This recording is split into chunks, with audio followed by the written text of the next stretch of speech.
매월 노래를 발표하는 윤종신 월간 윤종신이라는 주제로 노래를 발표하는 저와 동년배인 가수 윤종신이 2025년 1월에 월간 윤종신에 실린 발표한 노래입니다. 내리막길이라는 노래죠.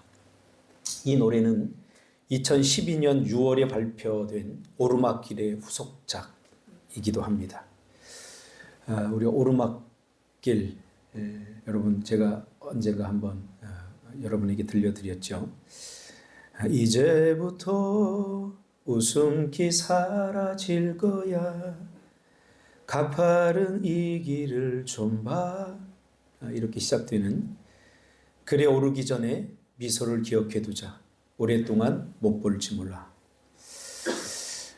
이 노래는 제 친구인 김성찬 목사가 교회를 건축하고 이제 다음 달부터 이자와 더불어서 운영비를 감당해야 되는 그 시점에 리더십들을 모아놓고 자기가 요즘 이 노래를 부른다고 이제 웃음기 사라질 거야 그러면서 협박했던 내용의 노래입니다.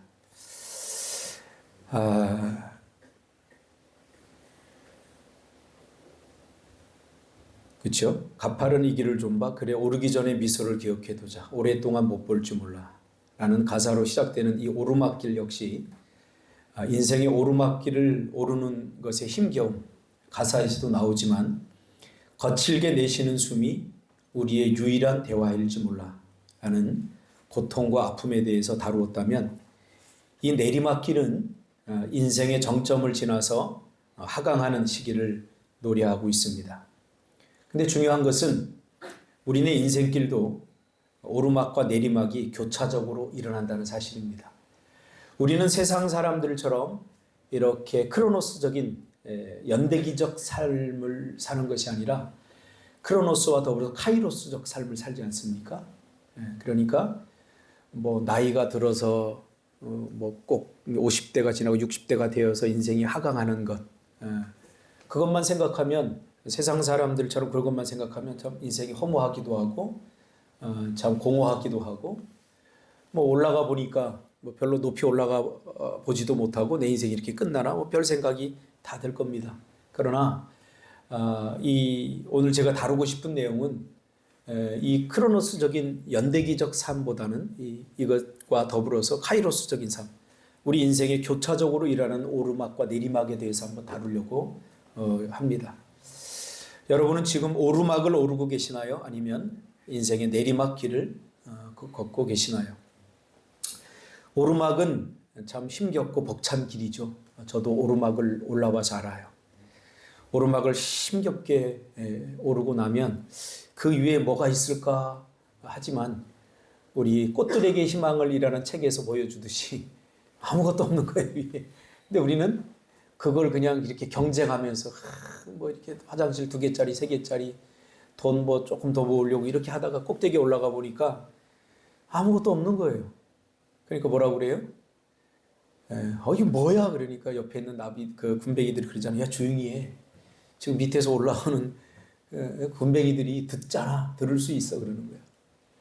그러니까 어쩌면 우리가 이렇게 오르막을 오르는 것은 그냥 아무것도 없는 그곳에 다른 사람들이 같이 오르니까 우리도 그냥 올라야만 될 것 같아서 오르고 있진 않은가. 왜 공부를 하고 왜 자식을 낳고 결혼을 하고 왜 사업을 하고 이런 것에 대한 분명한 이유와 목적이 없이 다른 사람이 오르니까 나도 오른다 이런 생각만을 가지고 오르면 우리는 올랐을 때에 그 빈 공간이 주는 그 빈 마음이 주는 공허함을 우리가 견뎌낼 수 없는 거죠. 오르막을 우리가 힘겹게 벅차게 오르는 길이라면 내리막길을 역시 쉽지 않은 길입니다. 등산할 때 내리막이 쉬운 것 같지만 결코 쉽지 않아요. 나이가 조금 들어보니까 이제는 오르막이 더 쉽고 내리막이 더 힘들어요. 왜냐하면 관절이 막 이게 내려가면 이 무릎에 관절이 아파가지고 내려가는 것이 결코 쉽지 않은구나 그런 생각을 하게 됩니다. 내려갈 때는 공허함과 또 다른 위험들이 도사리고 있는 그런 길입니다. 오늘 우리가 다룰 이 요셉은 오르막을 겪어보기도 전에 내리막을 먼저 겪은 사람입니다. 아주 짧은 시간 부모의 사랑을 받는 오르막이 있었던 것이 그 인생의 전부입니다. 아주 짧은 시간, 유년기 시절 아주 짧은 시간 부모의 사랑을 극진히 받았죠. 이게 그의 오르막길의 전부입니다. 그 사랑이, 부모의 그 뜨거운 사랑이 형들에게는 시기와 질투로 나타나게 되죠. 병들고 삐뚤어진 우리의 본성은 누군가 사랑을 받으면 그 꼴을 잘 못 보죠. 그렇죠? 그래서 같이 사랑해주고 같이 아껴주기보다 오히려 그를 사랑해주는 사람과 또 사랑받는 사람을 미워하고 시기하는 모습으로 드러나게 되는 거죠. 요셉이 바로 그랬던 것입니다. 그래서 우리는 사랑을 할 때도 남몰래 해야 합니다. 보이지 않는 사랑이 필요한 것이죠. 너무 사랑에 굶주려 있으면 이렇게 잘못된 방향으로 사랑받고 싶은 마음을 드러내게 되어 있습니다. 제가 전도사 처음 할 때 그 교회에 전도사를 하는데 제가 24살 때 전도사를 했거든요. 32살 되신 청년이 있어서 여자 청년. 그러니까 전도사가 나이가 제일 어리고 청년들이 다 나보다 나이가 많은 거예요. 근데 이 여자 청년이 저를 괜히 미워하는 거예요. 그래서 내가 하는 일마다 방해하고 자꾸 못하게 하고 뭐 이렇게 비아냥대고 막 그러는 거예요. 사람은 다 느끼지 않습니까? 그래서 제가 담임 목사님을 찾아갔어요. 목사님, 나이가 이거 어려서 전도사 하는 게 참 힘듭니다.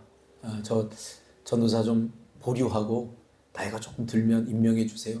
제가 그 교회에서 청년으로 자랐기 때문에 군대 갔다 오니까 이제 전도사로 임명을 한 거예요. 그랬더니 이 목사님 저한테 그 사연을 이야기해 주더라고요. 아마 저 여자 청년이 박 전도사 오기 전에 다른 전도사가 있었는데 그 전도사를 너무 사랑했어, 좋아했어. 그런데 이 전도사님이 다른 청년하고 결혼을 해서 교회를 떠나서 상처를 받아서 전도사 타도 이 마음이 생긴 거야. 그러니 조금 힘들더라도 좀 참고 버텨보면 되지 않을까?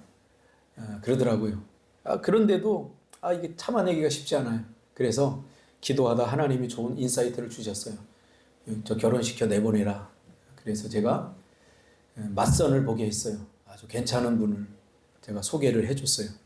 그랬더니 그분이 맞선을 보고 와서 저한테 따지듯이 나를 어떻게 보고 저 따위 사람을 소개해 주냐고.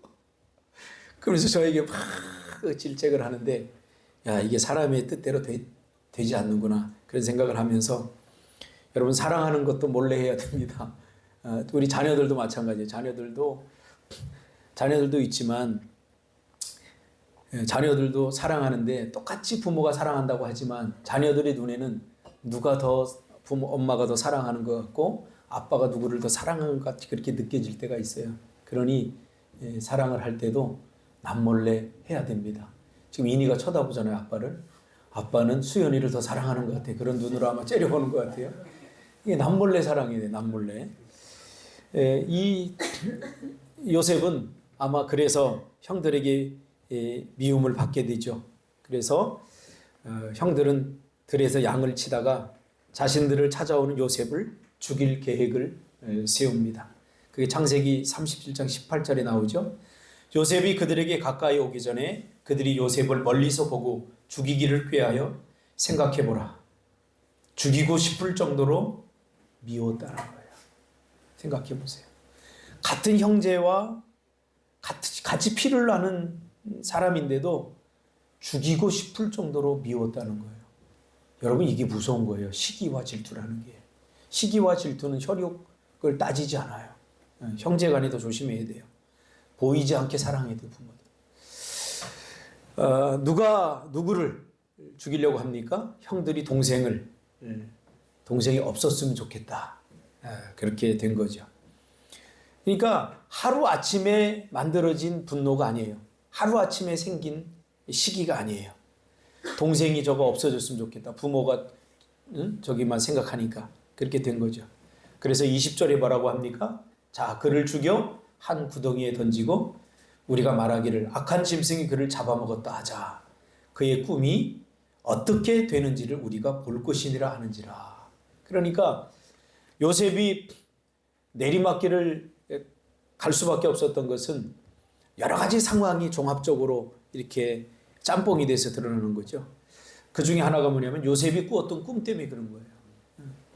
누군가 꿈을 이야기하면 그 꿈을 지지해주고 야 그렇게 한번 해봐라.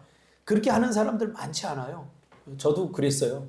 저도 꿈을 이야기하고 비전을 이야기하면 겉으로는 그래 한번 해봐 그러지만 그 꿈을 위해서 정말 도와주고 함께 해주고 희생해주고 그런 사람 그렇게 많지 않아요. 그래서 많은 사람들은 꿈을 홀로 간직하는지도 몰라요. 왜? 그 꿈을 짓밟는 사람들이 너무 많기 때문에. 그러니까 요셉이 꿈 때문에 그리고 부모의 사랑 때문에 그는 이제 형제들에게 없어졌으면 좋겠다. 잘난 척해. 그런 생각을 갖게 된 거죠. 그래서 결국 어떻게 됩니까? 종으로 팔려가게 되고 종으로 끝나는 인생이 아니라 다시 죄수로 감옥에 갇히게 되는 신세가 됩니다. 여기에는 몇 단어와 문장으로 요약할 수 없는 그의 마음의 깊은 고뇌와 깊은 좌절과 아픔들이 어지럽게 널브러져 있는 것 같습니다. 요셉이 이런 일을 겪은 때가 중요합니다. 어느 때 이런 일을 겪었냐면 인생의 황금기, 청소년, 청년 시절에 이런 일을 겪습니다. 가장 반짝거리고 빛나야 할 시기에 그는 종의 신분으로 전락했고 억울한 일을 당해서 감옥에 갇히게 되고 또 감옥에 갇혀서 금방 나온 것도 아니에요. 상당히 오랜 시간 동안 감옥에서 무의미한 시간을 보내야 했던 것입니다. 아마 여러분에게도 그런 시간들이 있을 겁니다. 의미 없다고 생각하는 시간. 그 시기는 내 인생에서 정말 가치가 없다고 생각하는 그런 시간들이 있을 것입니다. 그 감옥에서 요셉이 보낸 시간이 아마 그런 시간이라고 요셉은 생각했던 것 같아요. 그래서 요셉이 정말 하나님을 많이 의지했는데 유독 자신의 의지와 자신의 생각을 드러낸 그런 시기가 있었는데 언제냐면 감옥에 갇혀 있을 때예요. 감옥에 갇혀서 하나님이 빨리 이곳에서 나를 이제 해방시켜 줄 알았는데 생각보다 그 시간이 길어져요. 그러자 요셉이 어떤 생각을 하냐면 사람에게 희망을 갖게 돼요. 사람을 기대하게 돼요. 유일하게 요셉이 하나님을 의지하기보다 상황과 사람을 의지한 그 시기가 감옥에 갇혀 있을 때예요. 그토록 기대했던 신락 같은 희망도 그런데 사라져버리죠. 요셉이 인간적으로 희망을 품었던 적이 바로 이 요셉이 감옥에 있을 때입니다. 그때 감옥에서 술 맡은 관원장의 꿈을 해석해 주죠. 해석해 주면서 이 꿈을 해석해 주고 나서 요셉이 술 맡은 관원장에게 한 이야기가 있습니다. 그게 창세기 39장 14절인데요. 만약 당신이 이 꿈대로 내가 해석해 준 대로 잘 돼서 밖으로 나가거든 나를 생각하고 내게 은혜를 베풀어서 내 사정을 바로에게 아뢰어 이 집에서 나를 건져주소서. 이 감옥에서 나를 건져주소서 이렇게 얘기하는 거예요. 그러니까 요셉이 기다리고 기다리다 하나님의 개입하심과 하나님의 인도하심을 기다리고 기다리다가 지쳐버린 거예요. 그러다 마침 술 맡은 관원장의 꿈을 해석해주고 이 술 맡은 관원장에게 희망을 거는 거예요. 당신이 나가거든 바로에게 내 억울한 일을 이야기해서 나를 좀 건져달라 이렇게 하는 거죠. 그러나 애석하게도 39장 29절에 보면 술 맡은 관원장이 요셉의 꿈의 해석대로 나가게 돼요. 그리고 나서 이런 성경 기자는 이런 레퍼를 답니다. 술 맡은 관원장이 요셉을 기억하지 못하고 그를 잊었더라. 이렇게 얘기해요. 그러니까 이게 우연이 아닌 거예요. 이 순간까지도 하나님은 요셉에게 뭔가를 지금 하고 있는 거예요. 요셉이. 그렇지 않습니까? 우리가 하나님 앞에 기다릴 수 있는 시간들이 있지 않습니까? 기다리고 싶은 요 순간까지 내가 참을 수 있는데 더 이상은 못 참아. 그런 시간들을 우리가 정하고 살지 않습니까? 그런데 그 바운더리를 넘어야 돼요. 요셉에 의하면 적어도 그래요. 여러분 잔인하지 않습니까? 그러니까 요셉은 계속해서 지금 내리막길을 걷고 있는 거예요. 내려가고 또 내려가고 또 계속 내려가고 있는 거예요. 자신에게 벌어지는 도대체 이해할 수 없는 일들에 대해서 요셉은 어떤 마음이었을까요? 우리는 너무 값싸고 허름한 해석 능력을 소유하고 있습니다. 이거 아니면 저거, 이원론적인 그런 해석법을 가지고 순종이냐 불순종이냐, 단순히 이것만 가지고 우리가 생각하면 안 돼요. 순종하지 못해서 그래. 아니에요. 이거는 물론 답이긴 하지만 그 과정을 우리가 함께 살펴보는 것이 너무나 중요합니다. 요셉은 지금 특별히 잘못한 것도 없잖아요. 순종하고 있는데도 지금 이런 일이 벌어지고 있는 거예요. 순종하고 있는데도. 그래서 기도하고 있는 사람에게 절망은 뭐냐면 기도하고 있는데도 응답되지 않을 때 우리가 더 절망하지 않습니까? 그러니까 기도하지 않는 사람들에게 희망은 기도하는 거예요. 기도하지 않는데 문제가 자꾸 생기면 기도하세요. 그러나 기도하는데도 문제가 해결되지 않으면 또 다른 의미의 어떤 묵상이 우리에게 필요한 거예요. 그렇죠? 요셉이 특별히 잘못한 것도 없어요. 그런데 지금 계속 인생의 내리막길을 걷고 있어요. 계속해서 보류되고 감옥에서 나올 기미는 보이지 않습니다.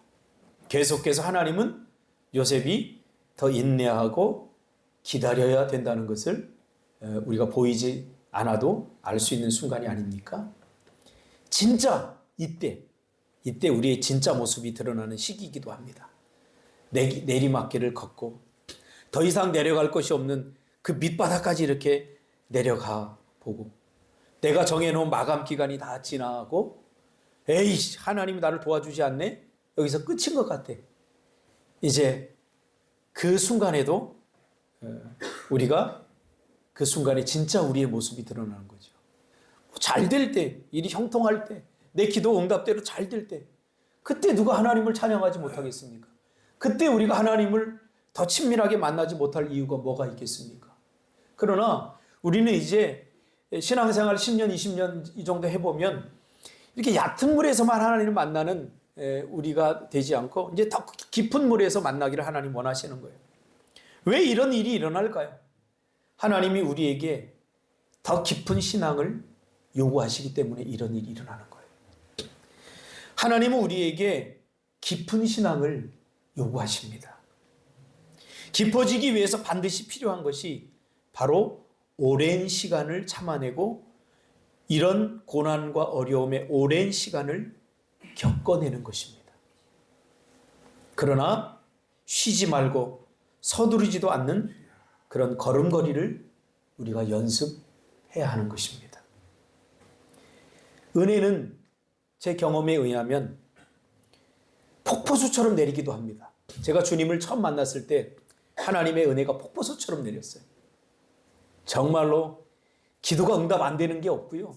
정말 신기하고 정말 놀라웠어요. 폭포수처럼 내리는 거. 살맛이 났어요. 그래서 제가 오죽하면 고등학교 2학년 때인데 학교 다니고 싶지 않고 교회에서 늘 예배만 드리고 싶고 기도만 하고 싶었어요. 하나님의 은혜가 폭포수처럼 내리는데. 그런데 시간이 지나니까 이 폭포수처럼 내리던 은혜의 물줄기가 마른 것 같은, 기도에도 응답이 잘 안 되고 예배의 감격도 떠나가고 그런 시기가 있더라고요. 그런 시기를 지나면서 제가 깨달은 것이 있어요. 정말 광야를 걷는 것 같은 시간들이 있어요. 광야를 지나고 나니까 은혜는 스미고 베이는 원리를 따르더라고요. 폭포수처럼 내리지 않아요. 신앙생활 10년, 20년 하면 이젠 더 이상 은혜가 폭포수처럼 우리가 과거에 막 미치고 날뛰듯이 막 이렇게 하면 하나님 은혜를 주시고 하나님 대학 보내주세요. 막 대학 보내주고 그렇게 임하지 않아요. 만약에 늘 그러면 우리가 잘못될 수 있기 때문에 그래요. 그 다음부터는 어떤 은혜가 임하냐면 이슬 같은 은혜가 임해요. 스미고 베이는 원리를 우리가 알아야 돼요. 스며들고 배이게 해야 됩니다. 하나님의 은혜가. 성경도 마찬가지예요. 여러분 성경 다독하는 거 필요하죠. 성경 많이 읽는 거 중요하죠. 그러나 이제 신앙생활 10년 이상 정도 해보면 성경 다독하고 만족해야 하는 그 수준을 뛰어넘어야 돼요.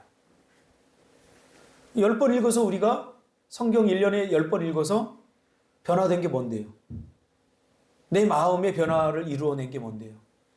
자꾸 이런 것에 우리가 집착하다 보면 자기 만족, 자기 의만 쌓이는 거예요. 그래서 성경을 1년에 한 독도 안 하는 사람을 비난하는 거예요.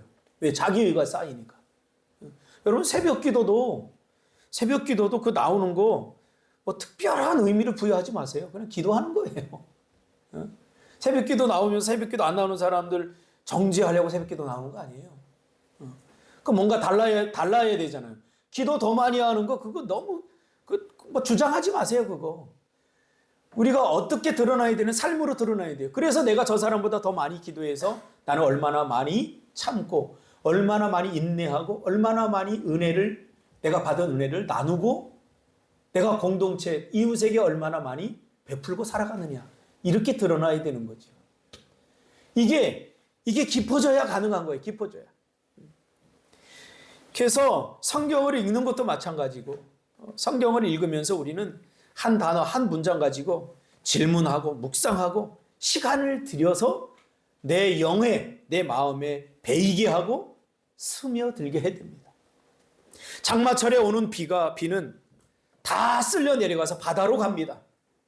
그렇죠? 그러나 이슬처럼 오랜 시간 내리는 그 눈에 보이지도 않는 습기들이 모여서 그 풀에 맺히는 이슬은 식물을 타고 뿌리까지 깊이 들어가서 온 대지를 적시는 거예요.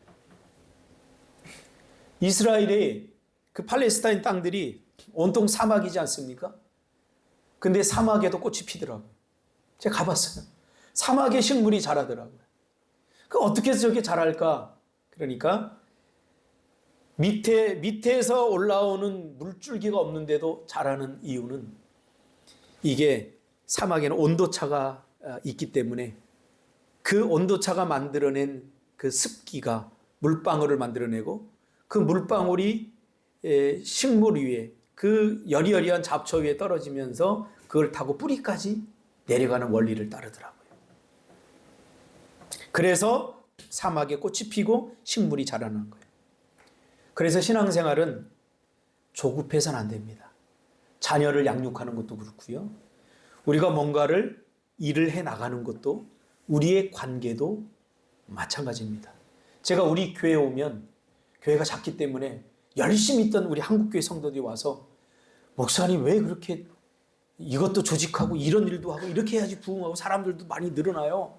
그러면서 저에게 막 뭔가를 막 권유를 해요. 그러다가 제 풀에 지쳐서 교회를 떠나가요. 그러지 말라는 거예요. 그러지 말라는 거예요. 은혜를 스미게 해야 돼요. 저는 여러분이 우리 교회 와서 뭐 큰 일하고 많은 일하고 교회 성전 짓고 막 그거 원하지 않아요. 제가 원하는 유일한 단 하나는 여러분이 하나님이 기뻐하는 사람으로 변화되는 거예요. 하나님이 기뻐하는 사람으로 변화되고 사람들이 좋아하는 사람으로 변화되는 거예요. 믿음이 좋은 사람들이 사람들에게 더 많은 상처를 줘요. 믿음이 좋다고 하는 사람들이 괴물이 돼가는 한국교회 현실을 보면서 저는 너무 마음이 아픈 거예요. 이게 뭔가 잘못된 거죠. 이제 하나님은 우리에게 더 깊은 신앙을 원하는 거예요. 더 깊은 기도를 원하는 거예요. 더 깊은 은혜를 맛보기를 원하는 거예요. 그래서 조급해서는 안 됩니다. 이슬을 그 하나하나 모아서 내 몸에 스미고 배이게 하듯이 하나님의 말씀도 하나님의 은혜도 마찬가지입니다. 그것이 나의 신앙을 깊이 있게 만드는 거예요. 예수님은 이것을 부스러기 신앙이라고 그렇게 이야기했어요. 부스러기 신앙. 그러니까 우리의 삶에 있는 그 작은 것 하나, 큰 것만을 잡고 바라지 말고 작은 것 하나하나, 사소한 것 하나, 작고 사소한 것은 없어요. 하나님 나라에. 작고 사소한 것을 우리가 크게 봐야 돼요. 작고 사소한. 감사도 마찬가지예요. 우리에게 큰 일이 일어나면 하나님 앞에 감사 예물을 드려요. 그런 헌금들을 저는 별로 가슴에 와닿지 않아요. 이건 뭐 당연한 거기 때문에. 그런데 좀 안 될 때도 감사헌금 좀 드렸으면 좋겠어요. 그리고 작고 사소한 것. 오늘 박준상 집사님 나한테 미서를 띄워줬어요. 이런 것에 감사헌금 좀 드렸으면 좋겠어요. 이게 사실 하나님 보기에 더 놀라운 거예요. 여러분이 여기에다 뭐 몇 천만 원 헌금하는 것보다 저는 늘 울상이던 한 사람이 저에게 미서를 띄워주는 게 더 놀라운 변화라고 생각을 해요. 작은 것을 크게 볼 줄 알아야 돼요. 늘 자기밖에 모르던 자기 중심적인 사람이 어느 날 전 교인들을 향해서 햄버거를 쏘네. 이게 놀라운 변화인 거예요. 이게 놀라운 일인 거예요. 작고 사소한 것. 이게 이슬의 은혜를 맛본 사람만이 그렇게 할 수 있어요. 야, 이슬 한 방울이 뭘 할 수 있을까? 우리는 댐에 갇혀있는 그 큰 물만 보고 기대를 하지 이슬 한 방울에 기대를 안 하잖아요. 하나님의 은혜는 작게 시작해서 커지는 거예요. 그 물방울 한 방울 한 방울을 내가 담으면 내 삶이 촉촉히 적셔지는 거죠. 이제 우리에게 하나님이 요구하시는 것은 바로 더 깊은 신앙이에요. 조급해지면 과정보다는 결과를 더 선택하게 되어 있습니다. 요셉처럼 이 과정에서 고민하고 생각하는 힘이 길러지는 거예요. 우리의 인생을 버티고 견디게 해주는 힘이 어디에서 견디고 버티게 하는 그 근육들이 어디에서 생기냐면 잘 될 때 생기는 게 아니에요. 광야에서 생기는 거예요. 내리막길에서 생기는 거예요. 내리막길에서. 요셉 보세요. 요셉이 만약에 이 내리막을 먼저 겪지 않았다면 요셉이 어떻게 총리가 됐을까요? 이스라엘을 품고 애굽을 품는 그런 넓은 마음의 사람이 될 수 있을까요? 우리 인생은 사실 마음의 문제예요. 내 마음의 그릇만큼 소유하게 되고 내 마음의 그릇만큼 채워지게 돼 있어요. 근데 우리는 하나님께 자꾸 달라고 하면서 자기 마음을 안 넓히거든요. 이게 참 안타까운 거예요. 우리 젊은 장로들한테 제가 얘기해요. 넓혀라 제발. 누가 나를 미워하거든 그를 담아라. 싸우지 말고 담아라. 근데 잘 못 알아듣는 것 같아요. 물질? 여러분, 물질도 내 마음의 크기에 따라서 당기는 거예요. 매일 물질을 주면 자기만을 위해서 쓰고 자기 가족만을 위해서 쓰는데 뭐 더 많은 물질이 왜 필요해요? 요셉을 통해서 요셉 전 스토리를 한번 보세요. 요셉에게 하나님께서 애굽의 총리 대신이 되겠다는 것은 그 애굽이 다스렸던 모든 나라와 열방들을 다 요셉에게 품게 하셨던 거예요. 그런 넉넉함이 있어야 하나님은 물질도 담아주시는 거죠. 그런데 이 모든 요셉의 마음을 넓히고 그의 인생의 근육을 키우게 한 일이 어디에서 일어났냐면 지금 요셉의 황금기였던 청소년기, 청년기에 내리막길을 걷기 시작했다는 거예요. 저도 참 감사한 게 있어요. 저도 태어나서 5살 때까지 오르막이었고 기억도 잘 안 나는 그 시기가 내 인생의 오르막이었고 5살 때부터 내 인생은 내리막길이었어요. 주님을 만나기 전까지. 아니면 어쩌면 그 후에도 제 인생은 계속 내리막길이었어요.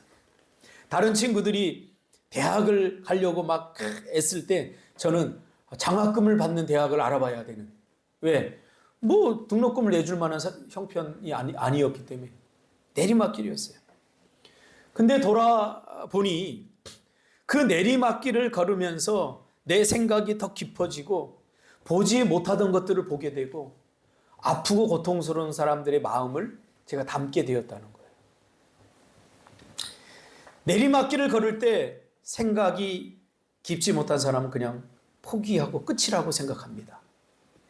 사람은 늘 같은 자리에서 넘어지는 이유가 여기 있습니다. 내가 변화돼야 돼요. 근데 나는 변화되지 않고 자꾸 환경이 변하고 저 사람이 변하고 어떤 다른 것들이 변화되기를 원하는 거죠. 요셉이 만약에 이 관점을 다른 곳으로 두어서 하나님 왜 내가 감옥에 있어야 돼요? 이 감옥에서 빨리 벗어나기. 이거 환경의 변화를 꿈꾸는 거거든요. 왜 내가 형들에게 이렇게 미움을 받아야 돼요? 만약 이런 관점으로 살았다면 요셉은 상처투성이었을 거예요. 그 모든 분노 때문에 그 분노가 그 인생을 망쳤을 거예요. 오늘날도 내가 받은 상처로 인해서 내 인생을 망치는 사람이 많아요. 내가 상처를 받았다면 이제 그 상처를 회복해야 돼요. 누가? 내가. 다른 사람이 회복시켜주지 않아요. 오늘 요셉처럼 더 넓혀야 돼요. 더 내 마음을 넓혀야 돼요. 더 자신을 성찰하고 이유 없는 이 고난과 아픔 속에서 잠잠히 하나님의 뜻을 물어야 되고 자신의 모습을 성찰하면서 천천히 가야 됩니다. 어제 제가 잠깐 어떤 TV를 보다 보니까 요즘 뭐 부부 뭐 이렇게 싸워서 이혼 숙녀 뭐 그런 게 나오더라고요. 근데 두 부부가 나와서 싸우는데 그 전 국민이 다 방송하는 그 방송에서도 싸우는 거예요. 그러니까 이 내 안에 있는 분노 에너지는요, 내가 통제를 못 하는 거예요. 그러니까 가만히 보니까 둘이 똑같아요. 똑같으니까 싸우는 거예요. 똑같으니까. 그 아내는 자기의 치부가 드러내니까 막 남편한테 뭐라고 막 해요.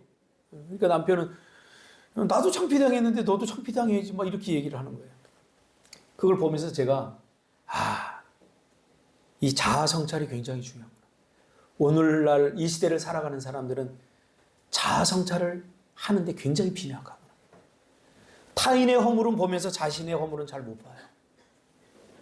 타인의 문제는 지적하면서 자신의 문제를 누가 지적하면 화를 내요. 이게 저의 문제이기도 하고 여러분의 문제이기도 한 거예요. 이게 깨지지 않으면 우리 인생은 계속 내리막길을 갈 수밖에 없어요. 이 내리막길을 걸으면서 우리가 깨달아야 될 것이 뭐냐면 하나님이 나를 더 깊은 사람, 더 큰 사람, 더 넓은 사람을 만들기 위하여 이러한 과정을 겪게 하신다는 사실을 우리가 절대로 잊으면 안 되는 거예요. 우리는 인생의 내리막길을 걸으면서 이 내리막길이야말로 잃어버린 참다운 자기를 찾는 시기이고 자기 언어, 자기 목소리를 잃어버린 참 자기를 찾고 훈련하는 시기라는 거예요. 신앙으로 말하면 삶이 힘겹고 어려워도 이 시기에 우리는 정말 하나님을 더 깊이 질적으로 만나고 알아가는 시간이 되는 거죠. 저도 형제처럼 지내는 우리 김성찬 목사님하고 너무 사이가 좋았어요. 그런데 언제 위태위태했냐면 같이 살면서 신대원 다니면서 그 김성찬 목사님이 우리 교회 와서 부흥회를 했던 김의연 총장님 조교를 했어요. 그래서 프로젝트가 하나 있는데 같이 좀 역사신문, 성경 역사신문을 만드는데 조금 너도 참여해서 함께 했으면 좋겠다. 그래서 그 조교실에서 교수님은 이제 안식년을 떠나고 1년 동안 우리가 역사신문을 이제 성경을 모세오경부터 해서 역사적으로 역사신문처럼 이렇게 만드는 거예요. 뭐 다윗의 사건을 신문에 내듯이 이렇게 만드는 이제 그 일을 같이 하면서 6개월을 같이 머물면서 정말 관계의 밑바닥까지 갔어요. 그렇게 둘이 친밀하다고 생각했는데 같이 사니까 성격이 다르고 바라보는 관점도 다르고 다 다르니까 한 달 동안 말 안 했어요. 이 친구 말을 안 하는 거예요. 그래서 나도 네가 안 하면 나도 뭐 안 하지. 안 하는 거예요. 그랬더니 이래서는 도저히 안 되겠다. 그래서 어느 날 라면을 끓여놓고 둘이 먹으면서 야 우리 그냥 다 터놓고 얘기해보자. 그랬더니 정말 사소한 작은 것 하나 때문에 서로 서운해야 했고 그랬던 거예요. 그때 그 밑바닥에서 우리의 관계는 더 끈끈해진 거죠. 말 안 해도 이제 아는 마음과 마음이 통하는 사이가 된 거예요. 그 밑바닥 정말 저는 그런 생각까지 저게 목사 되면 큰일 나겠다. 그러면서 나는 못 본 거예요. 똑같이 본 걸 거 아니에요. 그러니까 저 사람 미운 사람 그 안에 내 모습이 들어있어요. 그거 잊으면 절대 안 돼요. 우리는. 내가 저 사람 나쁜 모습이 보이는 것은 내 안에 그 모습이 있기 때문에 내가 인식을 하는 거거든요. 심리학적으로. 그러니까 결국은 어디서 시작하게 되냐면 나에서부터 시작해야 되는 거예요. 나를 바꾸고 나를 고쳐야 돼요. 나를 새롭게 해야 되는 거예요. 근데 우리는 자꾸 저 사람 때문이라고 그러잖아요.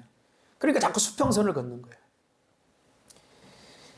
이러한 삶이 내가 원하는 대로 풀리지 않을 때 우리 낙심하거나 좌절합니다. 하지만 기다려야 됩니다. 기다리는 동안 우리가 뭘 해야 됩니까? 나를 돌아보는 시간을 가져야 됩니다. 사람들이 나를 싫어해요. 그럼 이유가 있어요. 내가 뭐가 문제가 있죠? 저 사람이 문제죠? 그게 아니라 먼저 나를 살펴보는 게 더 쉬워요. 나를 살펴보는 거예요. 요셉은 이 내리막길을 걸으면서 자기를 성찰하고 자기를 다듬고 자기를 본 거죠. 하나님의 은혜와 지혜는 성공과 형통보다는 오히려 좌절과 낙심의 시기에 더 많이 경험하고 누릴 수 있기 때문입니다. 이 정도면 됐나요? 아니에요. 밑바닥까지 우리가 한번 가봐야 돼요. 죄송해요. 새해를 시작하면서 여러분에게 희망적인 메시지를 전해야 되는데 그러나 이게 희망이에요, 여러분. 이게 희망이에요. 복 받으세요. 순종하면 복 받는다. 이게 희망이 순종이 안 되는데 무슨 복을 받아요?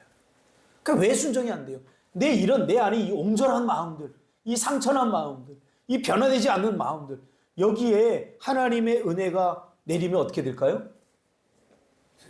은혜와 내 상처가 버무려지면 어떻게 돼요? 아무것도 없어져요. 그러니까 늘 우리가 허덕이는 거예요. 근데 참 성경을 읽으면서 재미난 게 뭐냐면 이렇게 요셉이 계속 내리막길을 걷고 있는데 이 창세기 기자는, 이 창세기 나레이터는 뭐라고 얘기하냐면 하나님이 요셉과 함께하니 형통했다. 이런 래퍼를 계속 달아줘요. 이게 뭐가 형통이야? 계속 내리막길을 걷는데 하나님은 이 창세기 나레이터를 통해서 하나님이 요셉과 함께함으로 요셉이 형통했다. 이렇게 계속 래퍼를 달아줘. 잊을만 하면. 그러니까 우리가 생각하는 형통과 성경이 말하는 형통은 약간 좀 다를 수가 있어요. 성경이 말하는 형통은 뭐냐면요. 인생의 어떤 순간에도 하나님이 함께하는 게 형통이에요. 형통이 뭐라고요? 하나님이 함께하는 게 형통이에요. 여러분이 어떤 고난을 당하고 있습니까? 그 고난의 순간에 하나님이 함께하셔요. 그러니까 이 고난이 오히려 희망이 되는 거죠. 예를 들면 이런 거예요. 요셉의 다니엘의 세 친구가 풀무불에 던져지잖아요. 그러니까 우리의 시나리오는 어디까지냐면 던져지는 그 순간에 하나님께서 저 군사들의 팔을 부러뜨려서 저 풀무불에 안 들어가는 게 우리의 시나리오예요. 우리가 쓰는 시나리오, 신앙의 시나리오. 그런데 웬걸? 들어가 버렸어.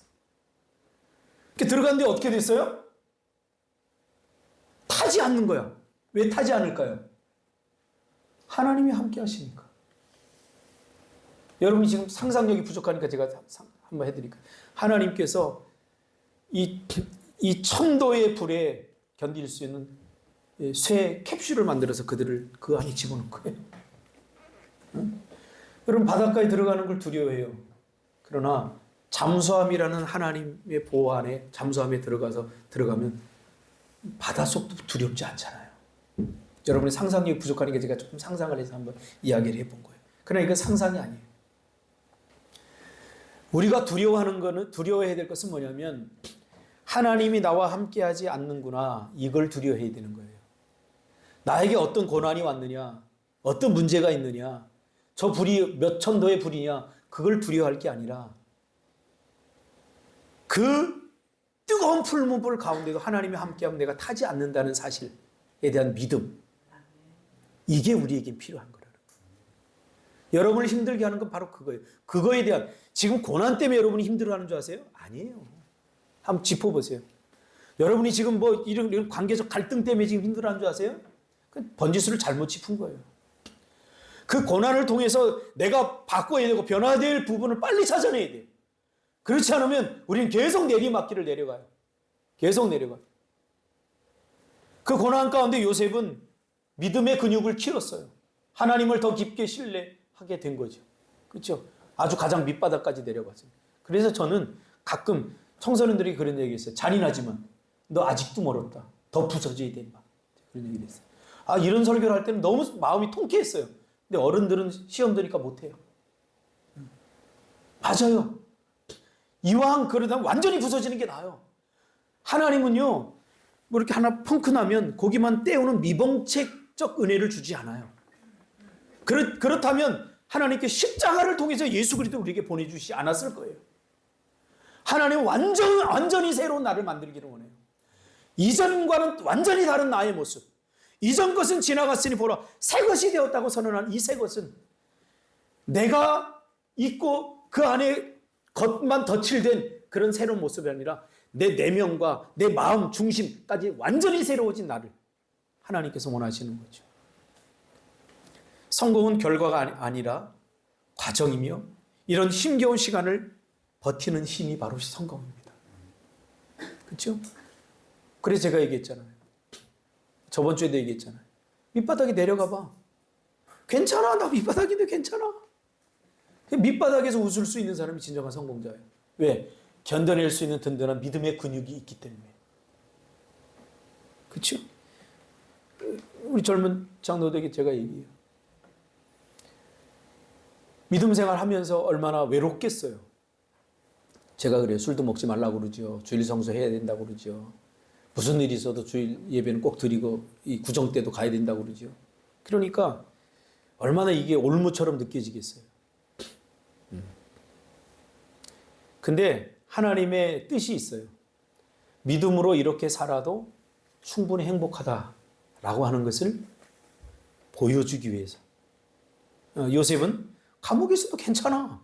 하나님이 함께 하는데 이걸 보여주기 위해서 그 뒤를 걸어오는 수많은 믿음의 후진들에게 뭔가를 해줄 말이 있어야 되잖아요. 그렇죠? 준석 장로님 아마 10년, 20년 후에 준석 집사님과 비슷한 처지의 젊은 믿음으로 살려고 발버둥 치는 사람. 한국교회에 어떤 사람들이 많냐면요. 믿음으로 살려고 정말로 발버둥 치다가 세상에 굴복하는 청년들이 정말 많아요. 그래서 청년 때는 정말 믿음이 좋았는데 뭐 그렇고 그런 신앙인으로 전락하는 사람들이 많아요. 왜요? 그 어른들을 보니까 다 그렇거든. 적당히 세상과 타협하고 그렇게 하면서 살거든. 그러니까 이게 신앙생활인가 보다. 저는 그게 너무 마음이 아팠어요. 그래서 제대로 신앙생활하고도 충분히 행복할 수 있다. 오히려 제대로 신앙생활해야 행복할 수 있는 가짜 행복이 아니라 진정한 행복을 누릴 수 있다는 것을 보여주기 위해서 저 젊은이들 저에게 보내준 거 아니에요. 전 늘 그렇게 기도하면서 저 친구들을 양육하고 있습니다. 지금도 이 사실은 변하잖아요. 어떨 때는 안타까워요. 까짓거 뭐 제주까지 왔으니까 뭐 주일 예배 한번 빠지고 그냥 가서 구정 세고 와라 그러고 싶어요. 근데 그러면 어때요? 금요일부터 가서 며칠 더 놀 수 있잖아요. 그 며칠 노는 게 뭐가 그렇게 중요한데요? 며칠 노는 그렇게 중요하지 않아요. 그러니까 더 위대한 가치를 우리가 붙들고 살아야 돼요. 더 성경의 가치를 붙들고 살아야 돼요. 저는 오히려 이런 무슨 구정이나 이런 때가 오면 굉장히 좀 힘들어요. 왜냐하면 저의 삶의 스케줄은 성경에 맞춰져 있어요. 오히려 크리스마스, 감사절. 우리나라가 미국처럼 땡스기빙 데이, 감사절에 막 한 달씩 우랬으면 좋겠어. 오히려 적당히 있는 게 아니라 구정 때 모여서 뭐 서로 자식 자랑하다 싸우고 뭐 뒤틀리고 그런 좋지 않은 문화잖아요. 오히려 예배하고 찬양하고 막 이러면 크리스마스도 좀 그랬으면 좋겠어요. 여러분, 하나님은 오늘 이 요셉의 내리막 여정 속에서 두 가지를 훈련시킵니다. 과정과 원칙이라는 두 가지. 과정을 겪어야 된다. No pain, no gain입니다. 겪어야 됩니다. 어느 날 갑자기 떨어지는 것, 기적 같은 거 여러분 원하지 마세요. 다 겪어봐야 돼요. 근데 단순히 겪는다고 되는 것은 아닙니다. 겪으면서 내가 만들어져야 돼요. 내가 더 커지고 더 깎이고 그래야 돼요. 그리고 이런 과정 속에서 원칙을 지켜야 돼요. 적당히 세상과 타협하면서 하려고 하지 말고 원칙을 지키는 것이 굉장히 중요합니다. 오늘 설교니까 제가 이야기하지만 우리 청년들이 문화탐방 홍콩 갔다 왔는데 다음부터는 주일날 아침에 오면 안 돼요. 처음이니까 내가 얘기하지만 주일날 아침에 오면 예배는 드릴 수 있지만 이게 진정한 예배가 될까 고민을 해봐야 돼요. 오늘 벌써 우리 두 딸이 지금 이거 해야 되는데 이거 준비를 안 해서 못 하잖아요. 뭔가 뭐 정상적이지 않게 되는 거예요. 그래서 리더십은 생각을 해야 돼요. 나만 생각하면 안 되고 리더들의 스케줄이나 리더들의 수준도 생각해 봐야 돼요. 제가 캠프를 하면 예전에는 꼭 애들을 놀리고 아주 그냥 재미나게 놀리고 4시가 되면 꼭 재웠어요. 왜냐하면 저녁 프로그램에 재우지 않으면 애들이 다 졸아요. 그래서 4시가 되면 6시까지 제가 반드시 재웠어요. 안 재우면 제가 몽둥이 갖고서 막 앉아요. 그럼 몽둥이 갖고 들고서 여러분들 하고 재웠어요. 자고 일어나야 캠프가 되기 때문에 그런 거예요. 더 깊어져야 돼요. 우리 과정과 과정 속에서 원칙을 어기면 안 돼요. 원칙을 지켜내야 돼요. 뜻을 정하는 것이 그래서 굉장히 중요한 거예요. 뭐 되는 대로 살자 그게 아니라 뜻을 정해보세요. 그리고 그 뜻을 중심으로 발버둥 치는 것이 굉장히 중요해요. 그것이 내 신앙의 근육을 든든히 해나가는 거죠. 왜냐하면 우리 신앙은 불확실하기 때문에 그래요. 신앙은 불확실함을 견디는 맷집이 있어야 됩니다. 안정되게 막 탁탁 이게 아니에요. 요셉도 이 내리막길, 인생의 황금기의 내리막길을 통해서 그의 인생의 후반부가 빛나지 않습니까? 그렇죠? 저와 여러분들, 우리 자녀들도 그랬으면 좋겠습니다. 기도하겠습니다. 하나님,